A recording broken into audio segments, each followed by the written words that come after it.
Agreed to pay for niece's education, but sister spent the money on vacations. When I called her out, she yelled, "It's none of your business." That's when I, 37M, never thought I'd be writing this, but I need to get it off my chest and maybe get some outside perspective. It started 2 years ago when my sister Camila, 42F, was going through a messy divorce with Noah.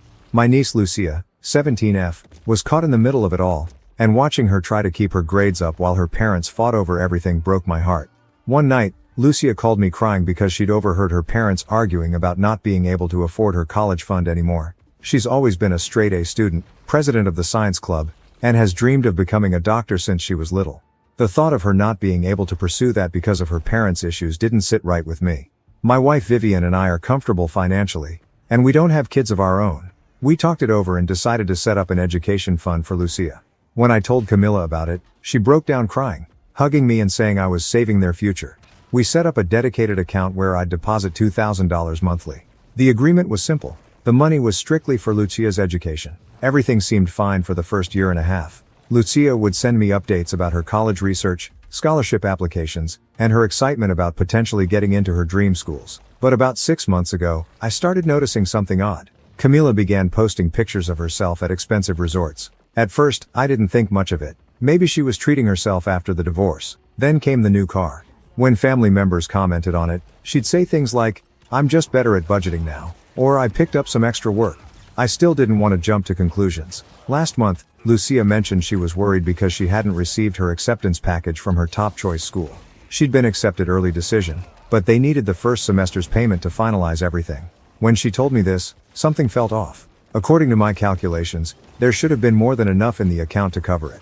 I logged into the account to check the balance. My stomach dropped. Instead of the roughly $48,000 that should have been there, the balance was just under $1,000. I felt sick. The transaction history showed dozens of withdrawals, all made in person at various bank branches. I dug deeper and found regular transfers to another account. Some were labeled as emergency medical expenses, or textbook fees, but the amounts and timing didn't make sense. $3,000 withdrawn the same week Camila posted about her spontaneous trip to the Bahamas. $5,000 gone right before she got that new car.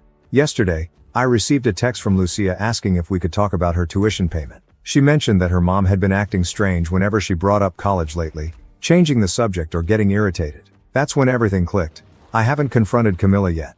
I've documented everything and have screenshots of all the transactions. Part of me is still hoping there's some explanation that doesn't mean my sister stole her daughter's future. But every time I think about Lucia's face when she talks about medical school, about how hard she's worked, I feel this rage building up. I'm meeting with a friend who works in finance tomorrow to review everything before I talk to Camila. My wife thinks I should involve Noah, since he's still Lucia's father and has a right to know. But I'm worried that'll just make everything more complicated. The hardest part is seeing Lucia's texts about college plans, knowing what I know now. She sent me one this morning about dorm room ideas she's been saving on Pinterest. I couldn't bring myself to respond. I keep thinking about how Camila hugged me that day, thanking me for saving their future. Now I'm wondering if she was planning this all along. The thought makes me sick. I know I need to tell Lucia the truth, but I'm terrified of crushing her dreams. She deserves so much better than this. I've already started looking into loans and other options to make sure she can still go to school, but I'm so angry that it's come to this. My phone's been blowing up with texts from Camila about meeting up to discuss Lucia's college plans. The last one says she has something important to tell me. I have a feeling I know exactly what kind of story she's prepared.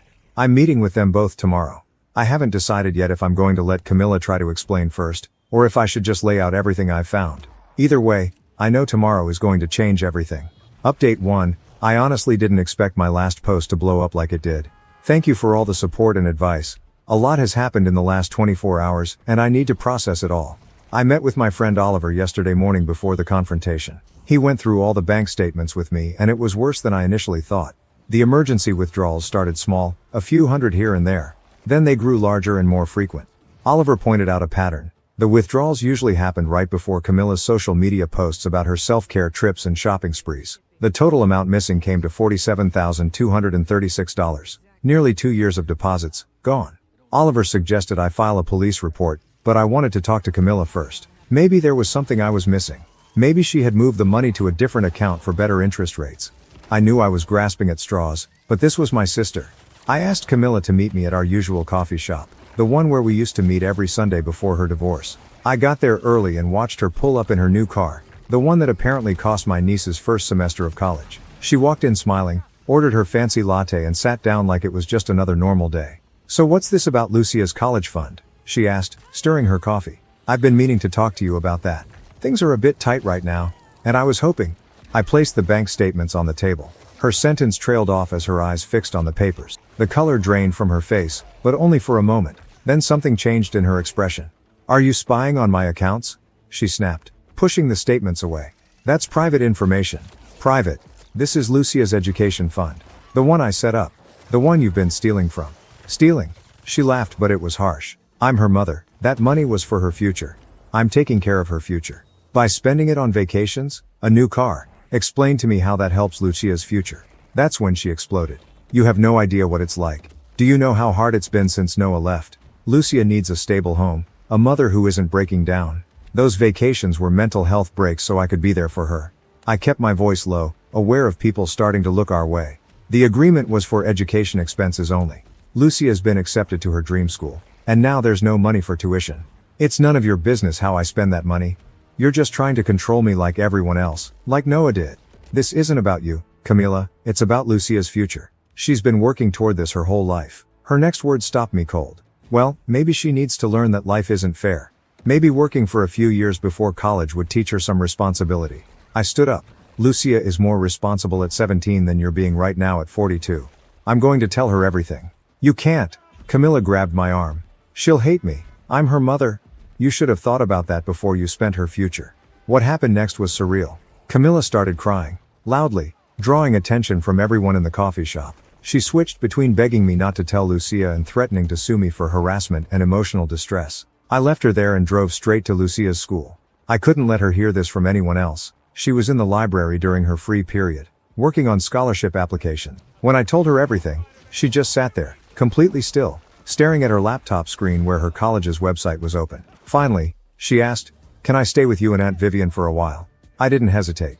Of course. That's when my phone started blowing up. Camila had apparently called every family member, telling them I was trying to turn her daughter against her. My aunt called to tell me I was destroying the family. My mother texted saying I should have handled this privately, but then something unexpected happened. Noah, my former brother-in-law, called. He'd heard everything from Lucia. He was livid. Turns out Camila had been asking him for extra money for Lucia's college expenses this whole time. He's already talking to his lawyer. I'm writing this from my home office. Lucia is asleep in our guest room. Vivian is looking into legal options. My phone keeps buzzing with messages from family members taking sides. Camila's latest text says she's going to make me regret this. I should feel terrible about how everything exploded, but watching Lucia quietly pack a bag at her mom's house while Camila screamed about family loyalty killed any doubt I had. The same girl who used to beg me to play doctor with her toy medical kit might not get to become a real doctor because her mother decided vacations were more important. Oliver's coming over tomorrow to help me look into legal options. Noah's lawyer wants to meet. And somewhere in the middle of all this, I need to figure out how to help Lucia stay on track for her dreams. Camila just texted again. Apparently, she's found some interesting information about my finances that my wife might want to know about. I have no idea what she's talking about, but I'm starting to realize this is going to get a lot worse before it gets better. Update 2. The last week has been absolute chaos. I didn't think things could get more complicated after the confrontation at the coffee shop, but somehow they did. Remember how Camila threatened to make me regret this? Well, she tried. 3 days ago, I received a letter from her lawyer claiming I had fraudulently misappropriated funds that were rightfully designated for family use. The letter demanded I repay all the money Camila had borrowed from the account, plus damages for emotional distress. When I showed it to Oliver, he actually laughed. But here's where it gets interesting. While gathering documentation for our response, Oliver noticed something odd about the timing of some withdrawals. They didn't match up with bank hours. He dug deeper and found that someone had been accessing the account online using my credentials. I hadn't given anyone my login information. Ever. The only person who could have gotten it was Camila. From when she used my laptop to check her email during Thanksgiving last year. She must have seen the password saved in my browser. Noah's lawyer was particularly interested in this detail. Turns out, in our state, using someone else's banking credentials is a serious offense. But that wasn't even the biggest surprise. Remember that interesting information about my finances that Camila threatened to tell Vivian about? Apparently, she'd been telling family members that I had a gambling problem and had been stealing from Lucia's fund myself. She even created fake screenshots showing transfers to online betting sites. The screenshots were what did her in. She'd edited them poorly, the dates didn't match the transaction times, and some of the numbers didn't add up. When confronted with this, her lawyer quietly withdrew from the case. But the real breakthrough came from an unexpected source. My aunt, the same one who accused me of destroying the family, called me yesterday. She was in tears. Apparently, Camilla had pulled the same scheme with her last year, borrowing $20,000 for Lucia's college application fees, that she never repaid. She'd been too embarrassed to tell anyone.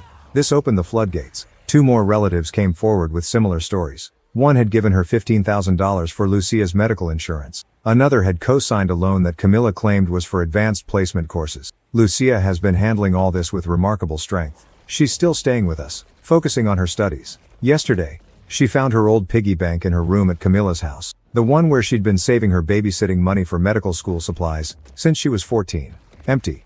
Noah has been surprisingly supportive through all this. He admitted he should have paid more attention to the financial side of things during their marriage. He's working with his bank to trace years of suspicious transactions. Each discovery makes me wonder how long this pattern has been going on. The family dynamics have shifted dramatically. Those who initially defended Camilla have gone quiet after seeing the evidence. My mother, who told me to handle things privately, now won't even take Camilla's calls. It's like watching a house of cards collapse. This morning, Oliver called with news that made my blood run cold. He found another account, opened in Lucia's name, that we hadn't known about. Apparently, Camilla had been receiving checks from Noah for Lucia's expenses all this time, separate from child support. That money's gone too.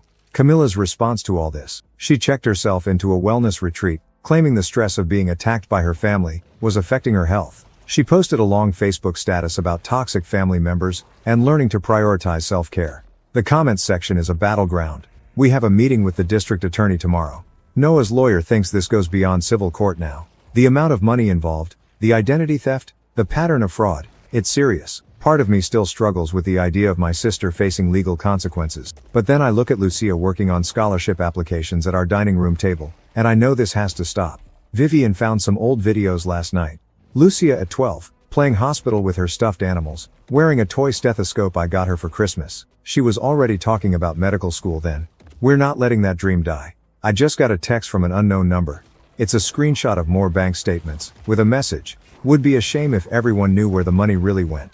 I'm not even worried anymore. We have the truth on our side. Lucia just asked me to help her prep for an interview with the college financial aid office tomorrow. She wants to explain her situation herself. That's more courage than her mother has shown through this whole mess. The DA's office wants to meet with everyone Camilla has borrowed from. I have a feeling we're just seeing the tip of the iceberg. Finally, update.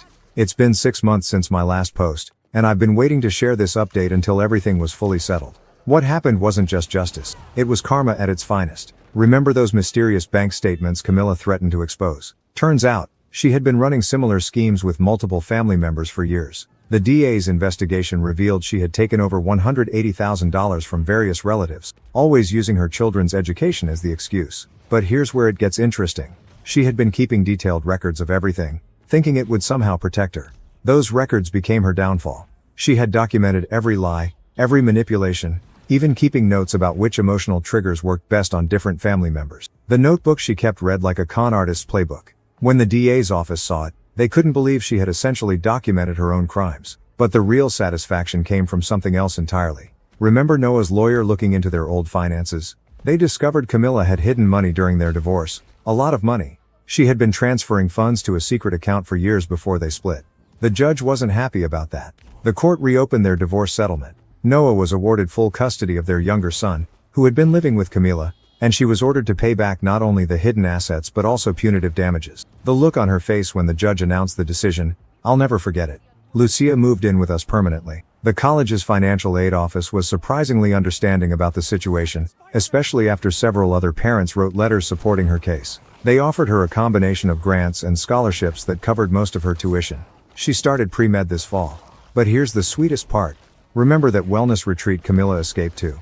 She made a huge show on social media about healing and finding herself. Posted daily about toxic family members and how she was the real victim.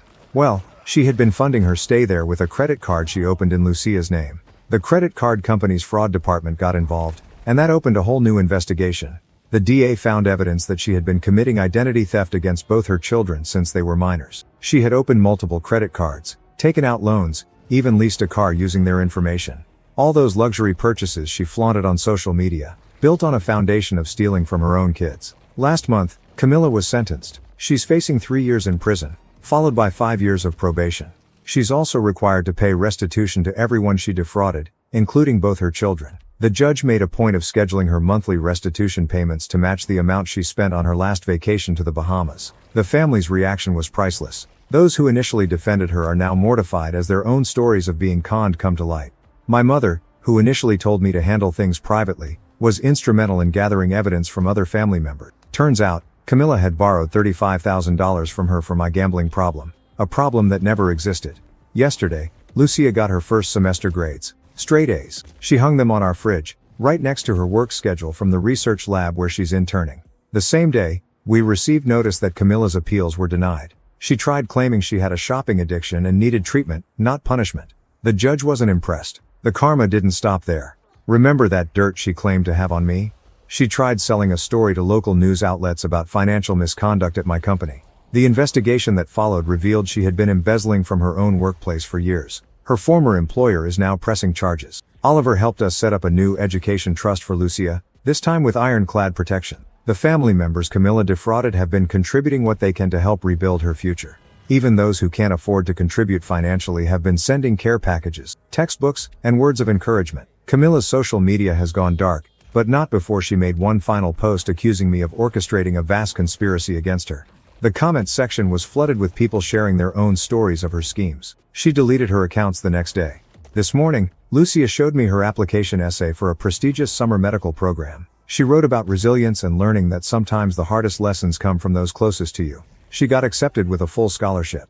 The irony: Camilla's self-care retreat is now being investigated for fraud. Apparently, she wasn't their only client funding their stay with stolen money. Her attempt to escape consequences led to even more of her schemes being exposed. As for me, I've learned that sometimes the best revenge isn't something you plan. It's simply letting someone's own actions catch up with them. Camilla spent years building a house of cards, and all I had to do was refuse to keep playing along. Lucia just left for her evening lab session, wearing the stethoscope Noah got her for Christmas. She's talking about specializing in forensic medicine now. Something about being inspired by recent events.